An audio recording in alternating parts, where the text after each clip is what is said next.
আসসালামু আলাইকুম রহমতুল্লাহি ওবরাকাতুহু নাহমাদুহু ওয়া নুসাল্লি আলা রাসূলিহিল কারীম আম্মা বা'দ। সম্মানিত দর্শক শ্রোতা, আপনাদের সকলকে আমন্ত্রণ জানাচ্ছি বিজয় টিভির পর্দায়। আপনারা দেখছেন বিআরবি কেবল নিবেদিত বারাকাতুস সাহারি। প্রতিদিনের মতো আজকেও আমরা গুরুত্বপূর্ণ একটি বিষয় নিয়ে আলোচনা করব। আজকে আলোচ্য বিষয় হচ্ছে মানব জীবনে ঈদ উল ফিতরের গুরুত্ব। এই বিষয়ে আলোচনা করার জন্য স্টুডিওতে উপস্থিত হয়েছেন মুফতি মাওলানা শফিকুল ইসলাম আল কাদেরী। আসসালামু আলাইকুম ওরহমতুল্লাহি ওবরাকাতুহু। ওয়ালাইকুম আসসালাম রহমতুল্লাহি ওবরাকাতুহু। কেমন আছেন? আলহামদুলিল্লাহ ভালো আছি। আপনি কেমন আছেন? আলহামদুলিল্লাহ। আপনাকে ঈদ উল ফিতরের শুভেচ্ছা। আপনাকেও ঈদ উল ফিতরের শুভেচ্ছা। আলহামদুলিল্লাহ। সম্মানিত দর্শক, আল্লাহ সুবহানাহু ওয়া তাআলা বলেছেন, কদ আফলাহা মান যাক্কাহা, সে সফল কাম যে তার অন্তরকে পরিশুদ্ধ করেছে। একটি মাস সিয়াম সাধনার পর আগামীকাল আমরা যাব ঈদগাহে, এবং ঈদগাহে আমরা যখন যাব, আল্লাহু আকবার আল্লাহু আকবার লা ইলাহা ইল্লাল্লাহু আল্লাহু আকবার ওয়ালিল্লাহিল হামদ, এই তাকবীর পড়তে পড়তে আমরা যাব। লাইসাল ঈদু লিমান লাবিসাল জাদিদ বালিল ঈদু লিমান খাফাল ওয়াঈদ। তার ঈদ নয় যার জামা কাপড় সুন্দর, তারই ঈদ যার অন্তরে রয়েছে আল্লাহর ভয়। এবং আল্লাহ রাসূল সাল্লাল্লাহু আলাইহি ওয়াসাল্লাম বলেছেন, ঈদ উল ফিতরের দিনে একজন মুমিন মুসলমান নরনারী এমন হয়ে যান যেন তার মা এইমাত্র তাকে প্রসব করেছে। ঈদ উল ফিতর কি? ঈদ উল ফিতর হচ্ছে মুমিনের পুরস্কার। সারা মাস রহমতের মাস, মাগফিরাতের মাস, নাজাতের মাস সুন্দরভাবে পালন করে সাহারি, ইফতার, তারাবির নামাজ, তাহাজ্জুদের নামাজ, দান সদকা সব কিছু নিয়ম মতো মেনে সুন্দরভাবে পরিচালনা করার পর আল্লাহর পক্ষ থেকে সুন্দর একটা ব্যবস্থার নাম হচ্ছে ঈদ উল ফিতর। ঈদ মানে হচ্ছে খুশি, ফিতর মানে হচ্ছে ইফতার করা, ভঙ্গ করা। অর্থাৎ একটি মাস যে সিয়াম সাধনা করলো, সেই সিয়াম সাধনা ভঙ্গ করাটাই হচ্ছে ঈদ উল ফিতর। ঈদ উল ফিতর আগামীকাল ইনশাআল্লাহ। ঈদ উল ফিতরে আমরা যাব। ঈদগাহে যাওয়ার এবং আসার কি কি সুন্নাহ রয়েছে? মাশাআল্লাহ, অত্যন্ত চমৎকার বলেছেন। ঈদ উল ফিতর আমাদের জন্য অত্যন্ত একটা বড় নিয়ামত আল্লাহ রাব্বুল আলামিনের পক্ষ থেকে। যারা রোজাদার তাদের জন্য ঈদ উল ফিতর। সারা মাস যদি সুন্দরভাবে রোজা রাখতে পারেন তাহলে আপনার জন্য ঈদ উল ফিতর। হযরত উমর রাদিয়াল্লাহু তাআলা আনহু থেকে বর্ণিত, হযরত উমর রাদিয়াল্লাহু তাআলা আনহু যখন রমজান মাসের রোজা শেষ হয়ে যেতেন, ঈদ উল ফিতরের দিন আসতেন, তখন ফুফিয়ে ফুফিয়ে কান্না করতেন। সাহাবায়ে কেরাম জিজ্ঞেস করলো, হে উমর, আজকে তো খুশির দিন, ঈদ উল ফিতর, আপনি কান্না করছেন কেন? আপনি আমিরুল মুমিনিন, আপনি আমিরুল অর্ধ মুমিনিন, পৃথিবীর আপনি বাদশা, আচ্ছা আপনি রোজা রেখেছেন, আল্লাহ আপনাকে ক্ষমা করেছেন, কিন্তু আজকের দিন আপনি কেন কান্না করছেন? তখন হযরত উমর রাদিয়াল্লাহু তাআলা আনহু বলতেন, আজকে ঈদ তাদের জন্য যারা রমজান মাস পেয়ে আল্লাহকে খুশি করতে পেরেছে, রমজান মাসের রহমত, মাগফিরাত, নাজাতকে যথাযথভাবে পালন করে আল্লাহর মকবুল বান্দা হয়েছে, তাদের জন্য আজকে ঈদ উল ফিতর। ঈদ উল ফিতরের মধ্যে গুরুত্বপূর্ণ সুন্নাহ হচ্ছে বাসা থেকে সর্বপ্রথম ফজরের নামাজ পড়ে ঈদগাহের ময়দানের দিকে আসা। তার মধ্যে প্রথম আমরা যে আসার সময় যে রাস্তা ধরে আসবো, যাওয়ার সময় ভিন্ন রাস্তা দিয়ে যাওয়া। এবং এখানে আরেকটি বিষয়, আমরা ঈদের নামাজ আমরা পড়বো, এটা হচ্ছে ওয়াজিব নামাজ। সাথে সাথে ফজরের নামাজের পর আমরা যখন ঈদগাহে আসবো, তখন আমরা 3টি খেজুর, 1টি অথবা 5টি খেজুর খেয়ে আমরা আসব। অবশ্যই আমরা সবাই গোসল করব এবং আতর লাগাবো, নতুন পোশাক পরিধান করব, মিসওয়াক করব। জি, আমরা ঈদের দিন সকালে ফজর নামাজ পড়ে আমরা ঈদগাহের দিকে চলে আসব। তখন আমাদেরকে ফেরেশতারা অভ্যর্থনা জানাবেন। আমরা তাকবীর বলতে বলতে যাব, আল্লাহু আকবার লা ইলাহা ইল্লাল্লাহু ওয়াল্লাহু আকবার ওয়ালিল্লাহিল হামদ।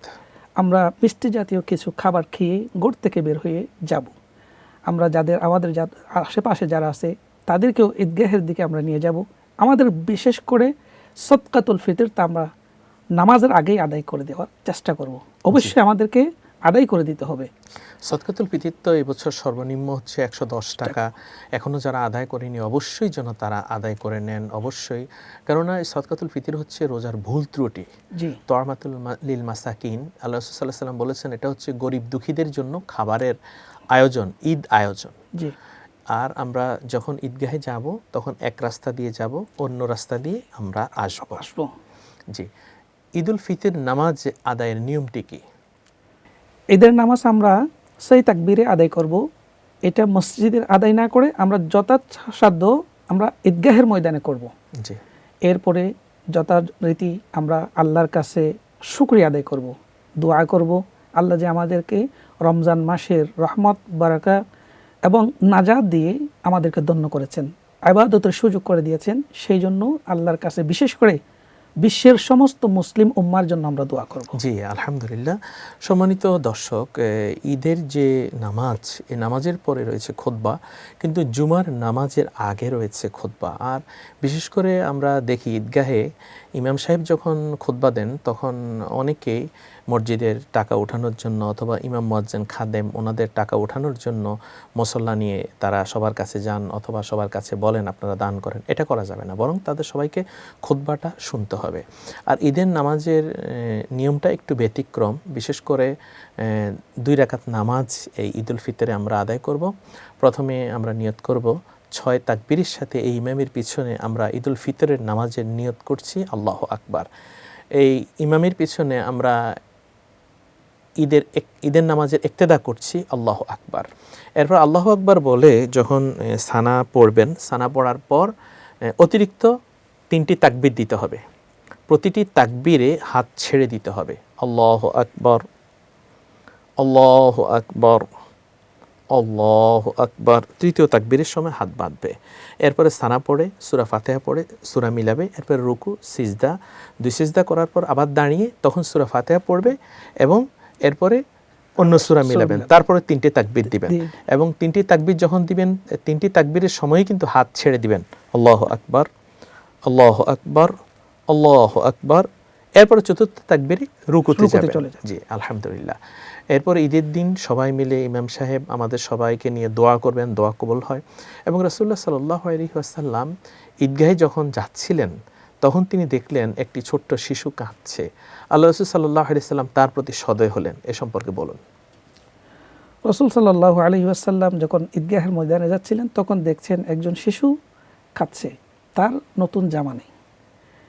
রাসূল সাল্লাল্লাহু আলাইহি ওয়াসাল্লাম এখান থেকে বলেছেন আমরা শুধুমাত্র নিজেদের মাধ্যমে আমরা ঈদ উদযাপন করব, আমাদের যারা প্রতিবেশী আছে তারা এতিম মিসকিন যারা আছে তারা অনাহারে থাকবে, তারা ঈদের নতুন জামা পাবে না, সেটা হবে না। রাসূল সাল্লাল্লাহু আলাইহি ওয়াসাল্লাম তাকে গড়ের মধ্যে নিয়ে গিয়ে আম্মাজান আয়েশা সিদ্দিকা রাদিয়াল্লাহু তাআলা আনহার সাথে তাকে নতুন জামার ব্যবস্থা করে দিলেন, তাকে ঈদগাহের জন্য নতুন করে পরিপাটি করে নিলেন এবং তাকে খাবারেরও ব্যবস্থা করে দিলেন। এই যে শিক্ষা দিয়েছেন আমাদেরকে, আমরা নিজেরাই খুশি উদযাপন করলাম, আমাদের প্রতিবেশী যারা আছে এতিম মিসকিন যারা অনাথ আছে তারাও যেন আমাদের সাথে শরীক হয়ে একসাথে ঈদ উদযাপন করতে পারে সেই ব্যবস্থা করার তাগাদা দিয়েছেন রাসূলুল্লাহ। জি, অর্থাৎ ঈদ শুধু আমাদের জন্য নয়, ঈদ হচ্ছে চারপাশে যারা রয়েছে সবাইকে নিয়ে আমরা ঈদ উদযাপন করব। জি, আপনি অনেক সুন্দর আলোচনা করেছেন, আমরা আপনার কাছে আসব। সম্মানিত দর্শক, সময় হলো একটি বিরতিতে যাবার, আপনারা আমাদের সাথেই থাকুন।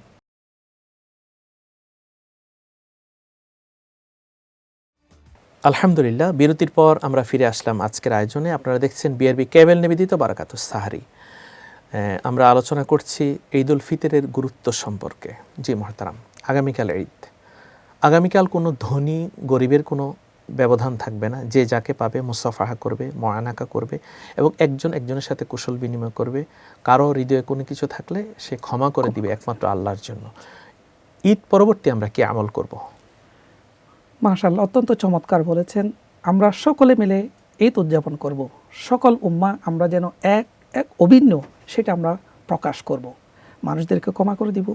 ঈদ পরবর্তী আমাদের যে আমল আছে সেটা হচ্ছে রমজানের যে ধারাবাহিক আমরা আমল করেছি, কোরআন শরীফ তেলাওয়াত করেছি, দান সদকা করেছি, নফল ইবাদত করেছি এবং রোজা রেখেছি, তার ধারাবাহিকতা আমরা বাকি 11 মাস পরিচালনা করব। বিশেষ করে আমরা শাওয়াল মাসের 6টি রোজা রাখব।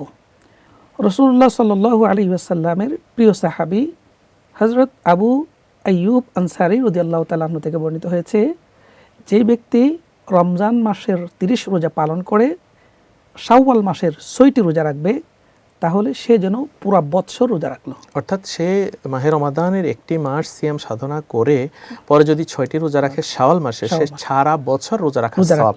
সেটা কিভাবে? এটা পবিত্র কোরআন শরীফে আল্লাহ রাব্বুল আলামিন বলেন, মান জাআ বিল হাসানাতি ফালাহু আশরু আমসালিহা, এই আয়াতে কারিমা আল্লাহ রাব্বুল আলামিন বলছেন একটা কাজ করলে আপনাকে 10টি নেকি দেওয়া হয়। আপনি রমজান মাসে 30টি রোজা রাখলেন, 10 দ্বারা গুণ করা হলে আপনি 300 হয়। তার সাথে যদি শাওয়াল মাসের 6টি রোজা রাখেন তাহলে শাওয়াল মাসের 6 এর সাথে 60 হয়। বছরে 360 দিন। অর্থাৎ মাহে রমাদানে এক মাস রোজা রাখলে আল্লাহ সুবহানাহু ওয়া তাআলা একটি রোজার বিনিময়ে আল্লাহ তাআলা যদি আমাদেরকে একটি রোজার বিনিময়ে যদি 10টি নেকি দান করেন তাহলে এক মাস 29 হোক 30 হোক 300টি রোজা রাখার সওয়াব হয়। আর যদি শাওয়াল মাসে অতিরিক্ত 6টি রোজা রাখে আরো 10 দিয়ে গুণ দিলে 60 হয়। 60 আর আরবিতে হচ্ছে 360 দিনই বছর। জি, অর্থাৎ কেউ যদি মাহে রমাদানে রোজা রাখার পর শাওয়াল মাসের 6 রোজা রাখে আল্লাহ তাআলা তার আমলনামায় লিখে দিবেন সে সারা বছর রোজা রেখেছে। জি সম্মানিত দর্শক, অত্যন্ত গুরুত্বপূর্ণ একটি মেসেজ। মান সামা রমাদান সুম্মা আতবাহু সিত্তা মিন শাওয়াল কানা কাসিয়ামিদ দাহার। যে ব্যক্তি মাহে রমাদানে রোজা রাখার পর শাওয়াল মাসের 6টি রোজা রাখলো, আল্লাহ সুবহানাহু ওয়া তাআলা বলেছেন, আল্লাহ সুবহানাহু ওয়া তাআলার নবী আমাদেরকে জানিয়ে দিয়েছেন তার আমলনামায় পুরো বছর রোজা রাখার সওয়াব। আমরা বিশেষ করে ঈদুল ফিতরের দিনে একটি গুরুত্বপূর্ণ আমল করতে পারি, সেটি হলো কবর জিয়ারত। মা বাবার কবর জিয়ারত। জি বলুন। আমরা ঈদুল ফিতরের নামাজের পরে আমরা মা বাবার কবর জিয়ারত করতে পারি।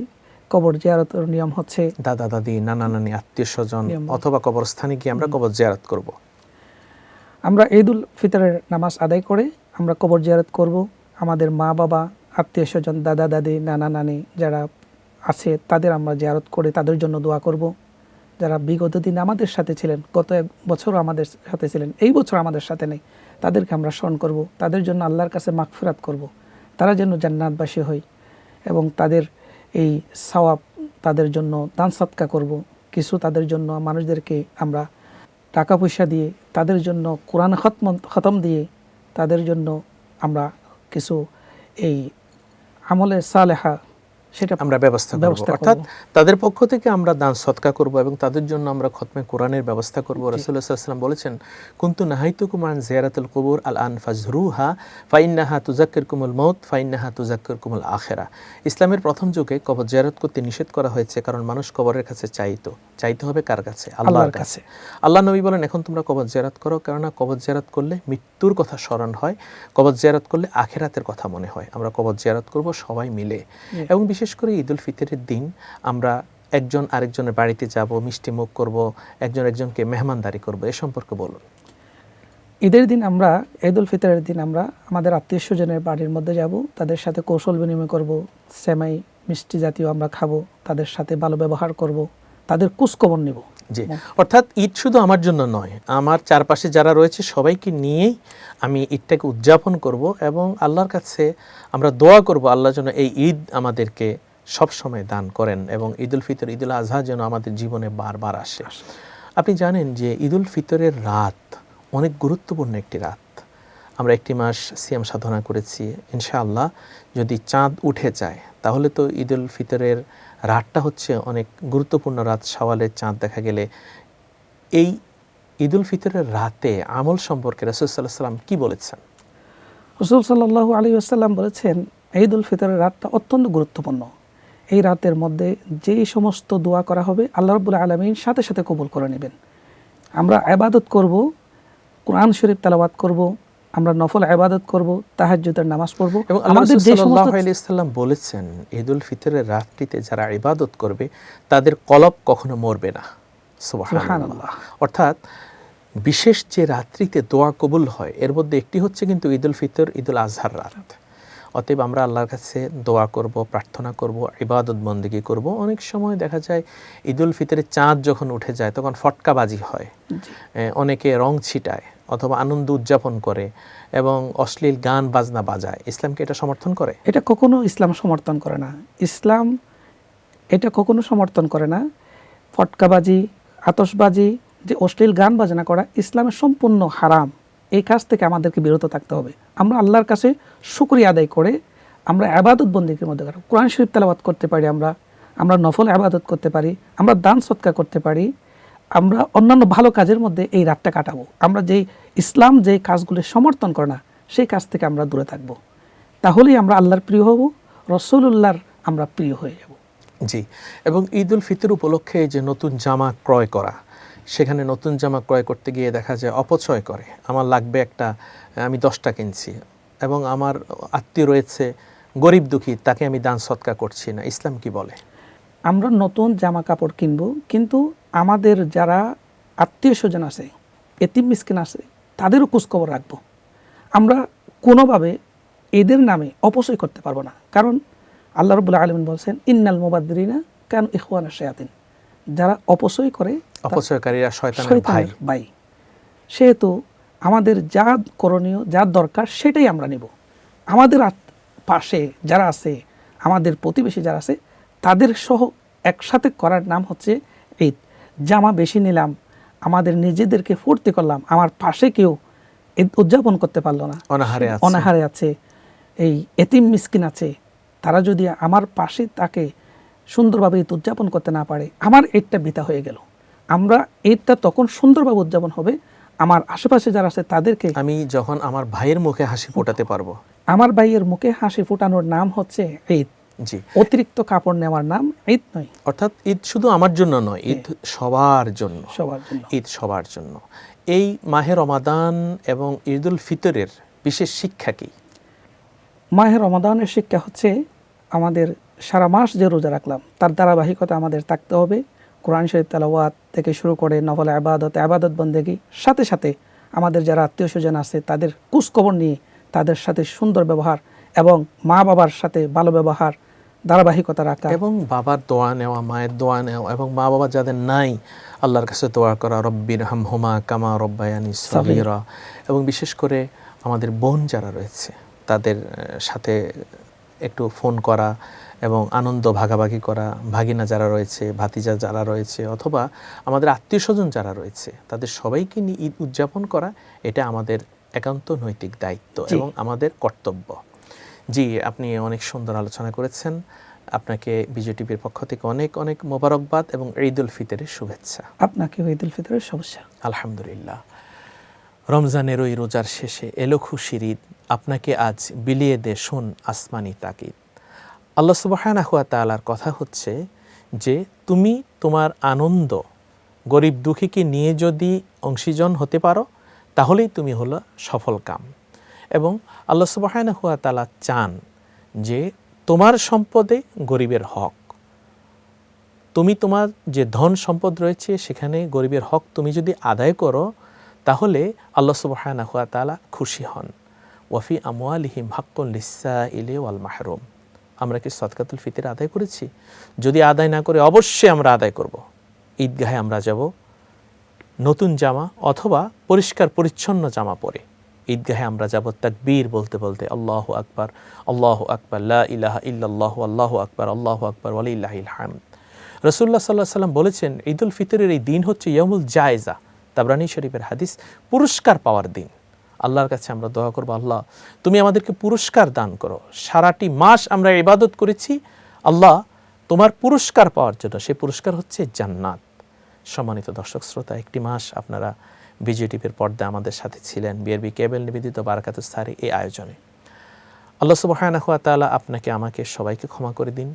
বিশেষ করে আমরা আল্লাহর কাছে দোয়া করি, আল্লাহ তাআলা আমাদের জীবনে বারবার মাহে রমাদানকে দান করুন। সবাই সুস্থ সুন্দর থাকুন। আল্লাহ হাফেজ। ঈদ উল ফিতরের শুভেচ্ছা। ঈদ মুবারক।